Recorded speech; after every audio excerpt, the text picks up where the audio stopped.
Bismillahirrahmanirrahim. Vakfımızın 2025-2026 eğitim ve öğretim yılı mesajı. Hamd alemlerin Rabbi olan Allah'a, salat ve selam Peygamberimiz Hazreti Muhammed Mustafa sallallahu aleyhi ve selleme, âline ve ashabına olsun. Yaratan Rabbinin adıyla oku. İnsanı bir kan pıhtısından yarattı. Oku, Rabbin sonsuz kerem sahibidir. Okullarımız, evlatlarımızın ilim ve irfanla yetiştiği, geleceğimizin inşa edildiği mukaddes mekanlardır. Yeni eğitim öğretim yılında halkımızın dünya ve ahiret saadetine vesile olacak nesillerin yetişmesini temenni eder, öğrenci, öğretmen ve velilerimizin başarılar dileriz. İmam Hatip proje okulları ve İmam Hatip liselerimizin LGS ve diğer sınavlardaki başarılarını takdir ediyoruz. Karma eğitim dayatmasının olmayışının bu başarıda etkili olduğunu düşünüyoruz. Avrupa'da bile ergenlik çağından sonra kız ve erkek okullarının ayrılmaması sorun olarak görülmektedir. Ülkemizde de karma eğitimin zorunlu olmaktan çıkarılmasını, karma veya karma olmayan eğitim seçiminin vatandaşlarımızın kendi iradeleri ile yapacakları özgür seçime bırakılmasını bekliyoruz. Diyanet'in 2025 yaz Kur'an kurslarına 2.540.000 öğrenci katılmış, veli memnuniyeti %98,32 olmuştur. Bu milletimizin Kur'an eğitimine teveccühünün göstergesidir. Buna dayanarak halkımızın ezici çoğunluğunun Müslüman olduğu bir ülkede Kur'an-ı Kerim dersinin veli dilekçesiyle seçilen seçmeli ders olarak verilmesi yerine zorunlu ders olarak okutulması, çocuklarının Kur'an-ı Kerim dersi almasını istemeyen velilerin bu isteklerini dilekçe ile sunması gerektiğini düşünüyoruz. Yani halkımızın sosyolojisine uymayan bu uygulamanın daha adil bir şekilde düzeltilmesini talep ediyoruz.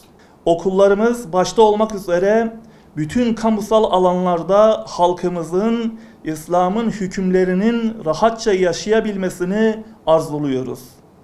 Başörtüsü takma özgürlüğü ve İslam dininin kendini Müslüman olarak görenlere farz kıldığı diğer emirleri Müslüman bir insan tarafından kamusal alanda rahatça yaşanabilmelidir.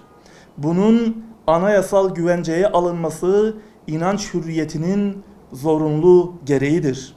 Basın yayın kuruluşlarının eğitimin toplumumuza faydalarını ön plana çıkaran haberlere daha fazla odaklanması gerektiğini düşünüyoruz. Eğitim, ana sınıfından üniversiteye uzanan bütüncül bir süreçtir. Veliler, eğitim planlayıcıları ve diğer paydaşlar bu süreci tutarlı bir şekilde organize etmelidirler. Öğrencilerimiz öncelikle değerler eğitimi açısından geliştirilmelidir. Yeni neslimizin maruz kaldığı sosyal çürüme bunun zorunlu ve acil ihtiyaç olduğunu bariz şekilde göstermektedir.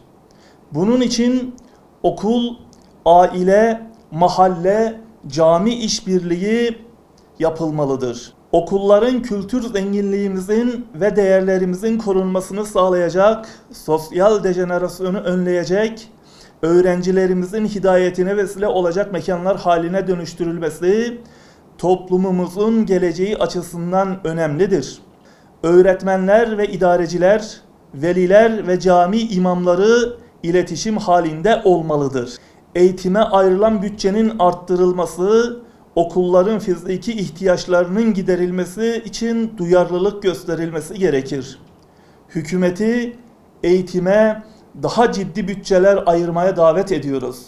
Çocuklarımızın okullarımızda verilen eğitime ek olarak dershaneye gitmeye ihtiyaç duymadan sınavlarda başarılı olabilmesi için milli eğitimin ciddi ve kaliteli eğitim ortamlarını arttırması, rehberlik ve eğitim koçluğu sistemini güçlendirmesi gerektiğini düşünüyoruz.